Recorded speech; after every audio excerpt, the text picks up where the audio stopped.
अस्सलाम वालेकुम, मैं अब्दुल सत्तार। आप अलग न्यूज़ देख रहे हैं। तारिक मतीन हमारे साथ हैं।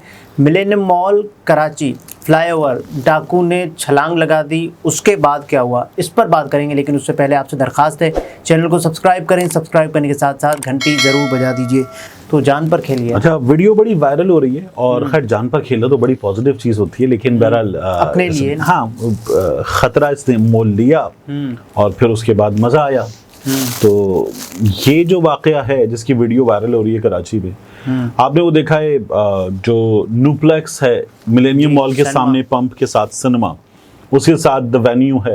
अच्छा, ये दोनों जो जगह हैं ये अस्करी हुक्काम के पास हैं जी। यहाँ पे सिनेमा भी बना हुआ है, द वेन्यू भी बना हुआ है। इनके बारे में पहले जब अलादीन गिरा था उन्हीं दिनों में नस्ला टावर गिराया जा रहा था, तब अदालत ने कहा था ये भी गिराए जाएंगे, लेकिन ये नहीं गिराए गए, ये बावजूद नहीं गिराए गए। इसी तरह से वो जो शारा फैसल पर फैल्कन शॉपिंग मॉल बन रहा था पहले, फिर बाद में पता चला कि वो एक कॉलेज बन रहा है। अब वहाँ जो है वो एरोस्पेस का एक इंस्टीट्यूट बन गया, तो वो शॉपिंग मॉल नहीं बन रहा। जस्टिस गुलजार की अदालत ने कहा था कि बंद करें इसको, तो वो भी हो गया। तो ये बिल्कुल उसके सामने जहाँ से फुटेज बनी है, वो इस तरफ जहाँ शिनवारी कड़ाही वाले बैठे हुए हैं वहाँ से बनी हुई है फुटेज, और ये भागता हुआ आ रहा है उस फ्लाईओवर के ऊपर, और वहाँ से फ्लाईओवर के ऊपर भागते हुए आखिर में जब फ्लाईओवर उतरता है शॉपिंग मॉल के सामने, तो मेरा ख्याल है उसको ऊपर आमतौर पे लगे होते हैं फिल्मों के फ्लैग्स वगैरह, तो बंदा सोचता है कि यार कोई एक्शन कर लिया जाए, वो कोई ऐसा फ्लैग्स भी नहीं था। लेकिन बहरहाल वो फ्लाईओवर से जहाँ कम हो गई हाइट वहाँ से कूदा।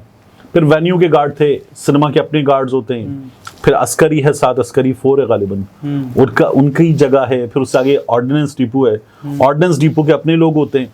तो ये तमाम हुक्काम जो थे वो लोग थे काफी ढेर सारे, तो इसको वहां पे पकड़ लिया गया। पकड़ के फिर इसकी हुई धुनाई। नहीं, पकड़ने से पहले तो लोगों ने पकड़ा ना। हाँ, वही कह रहा हूँ, गार्ड्स वगैरह सामने आए और लोग भी आ गए, इसकी धुनाई वुनाई हुई वहां पे ठीक ठाक।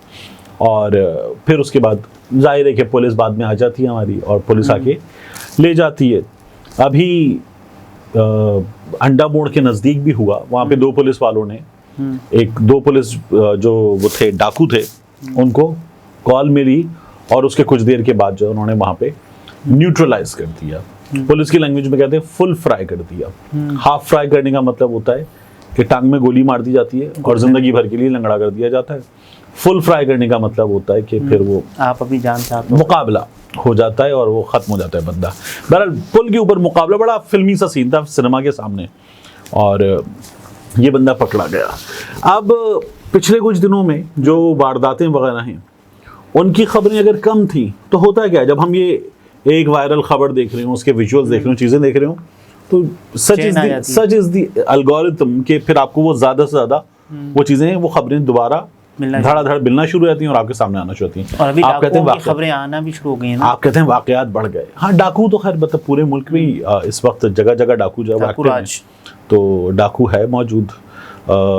लेकिन ये जो पकड़े गए, मैं कुछ आदाद शुमार देख रहा था, तो उन आदाद शुमार के मुताबिक हम जब ये बात करें तो कौन सा महीना है? सितंबर, 9वां महीना, और इस बरस 100 से ज्यादा लोग स्ट्रीट क्राइम की वारदातों में मारे जा चुके हैं। और फिर उसके बाद जो वॉइस ऑफ अमेरिका ने एक रिपोर्ट दी थी इस साल कुछ आदाद शुमार के हवाले से, तो जो गाड़ियां लोगों से सड़क पर छीनी गई, कि बाइक वाले आए, उन्होंने गन निकाली, गन निकाल के कहा उतरो, गाड़ी हम लेके जा रहे हैं, जो तेरा है वो मेरा है, तो वो ले गए। तो वो थी उस वक्त सिर्फ 3 महीने में 22 के करीब। फिर उसके बाद अच्छा, मैंने चूंकि मेरी अपनी गाड़ी चोरी है तो मैंने कुछ नंबर्स वगैरह निकालने की कोशिश की थी, तो वो उस वक्त जो चोरी होने वाली गाड़ियों का नंबर था सिर्फ 3 महीने में वो 140 के करीब था। अब ये नंबर कहीं ज़्यादा बढ़ चुका। मैंने अभी कुछ पुलिस वाले दोस्तों से जिनसे रब्ता में मुसलसल कर रहा हूँ कि हाँ भाई बताएं, कुछ पता चला। उनसे जब पूछा है तो उनकी तरफ से 2 जुमले होते हैं, we are on it, okay, we are working on it, we are on it, we soon shall find something substantial. तो ये वो है, क्या होता है ना, स्टैंडर्ड जुमले, टेम्पलेट बना के रखी हुई हो दिमाग में भी, बना हुआ है बस, और वो दे दो कि जी वी आर ऑन इट। तो ये वो वाला काम है। अब मैं अपने केस में आपको बताऊं कि पुलिस ने अब तक क्या फाइंड आउट किया है, तो 29 से आज तक पुलिस कुछ इन 9 दिनों में अब तक 2 CCTV फुटेजेस हैं। बाकी इतनी बड़ी मार्केट है नीचे जो हमने दिखाई थी लोगों को, उसमें से पुलिस को और कुछ भी नहीं मिला। तो मैं पुलिस वालों से बात कर रहा था, तो पुलिस के एक साहब ने मुझे बताया बड़ी दिलचस्प चीज़। उन्होंने कहा यहाँ से जो गाड़ियाँ चोरी होती हैं ना, उनके 3 काम होते हैं। गाड़ियों के। मैंने कहा अच्छा क्या होता है? उन्होंने कहा गाड़ी जब चोरी होती है तो एक इंटीरियर सिन जाती है लाड़काना वगैरह वाली साइड पे, ठीक है, और वहाँ बिक जाती है, वहाँ चल रही होती है, वहाँ कोई रेट नहीं है। पता भी नहीं। बता कौन रहा है? पुलिस बता रही है। वहाँ कोई रेट नहीं है तो वहाँ ये चल जाती है, और वो उस इलाके से बाहर नहीं निकालते, तो वहाँ पे यूज कर लेते हैं। मैंने कहा ओके ठीक है। कह रहे दूसरा वो चली जाती है कोयटा साइड पे, वहाँ फिर बलूचिस्तान में चल रही है तो वहाँ कोई इशू नहीं है, तो वहाँ वो इत्मीनान से चलाते हैं, वहाँ बिक जाती है। सही है। मैंने कहा बिकती कैसे जब पेपर वगैरह नहीं होते, कुछ नहीं होता। तो उन्होंने कहा फिर वो खरीदने वाले को भी पेपर नहीं चाहिए, बेचने वाले को भी नहीं चाहिए, वहाँ पे चल रही है तो वहाँ कोई पूछता भी नहीं है, तो बिक जाती है। मैंने कहा अगर गाड़ी की मार्केट वैल्यू किसी की 24-25 लाख रुपए हो तो कितने में बिकती है?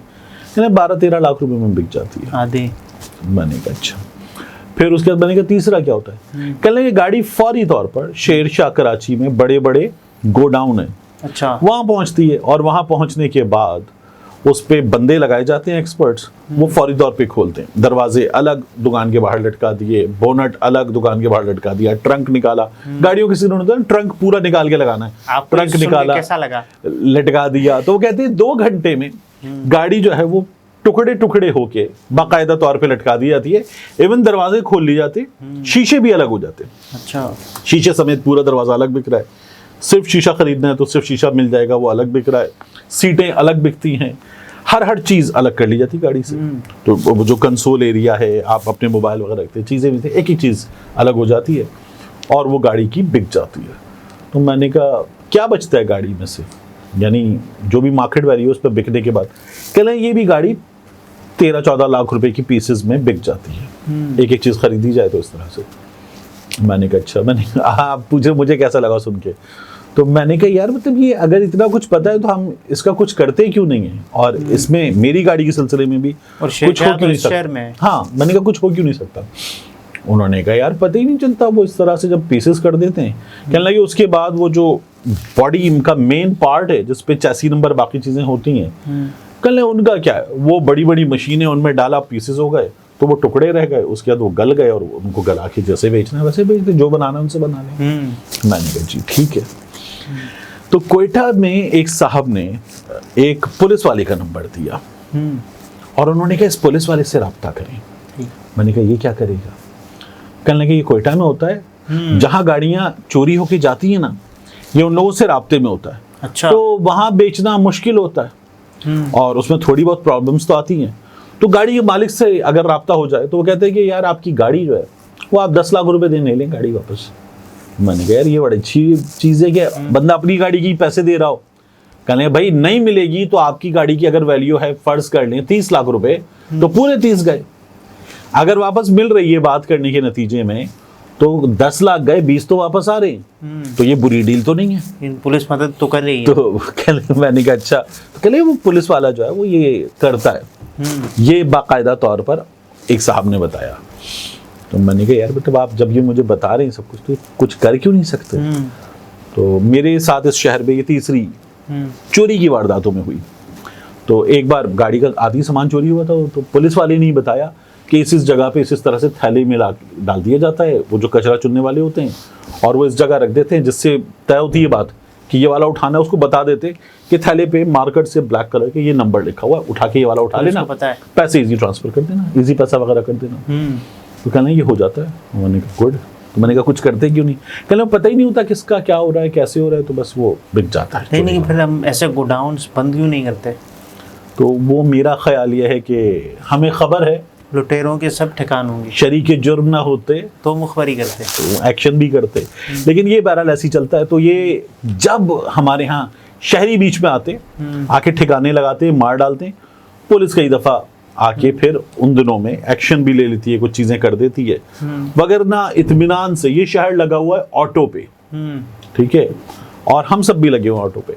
चोरी हो जाती है, अफसोस का इजहार करते हैं, हम में से कुछ जाते हैं चोरी की नौयत के हिसाब से, FIR वगैरह करवाते हैं, पर्चा वगैरह करवाते हैं, हो गया तो ठीक, नहीं हुआ तो अफसोस का इजहार करे, फिर दोबारा मेहनत करें वो चीज़ अच्छा, ये हासिल करने की डाकू की कोशिश करें। छलांगे वैसे जराइम की छलांग नहीं है? देखिए बात यह है कि तरजीह नहीं है, तरजीह नहीं है। दूसरा, आपको कई दफ़ा, एक बार एक रेंजर्स वाला पकड़ा गया था, वो जराइम में मुलव्वस था, पुलिस वाले पकड़े गए।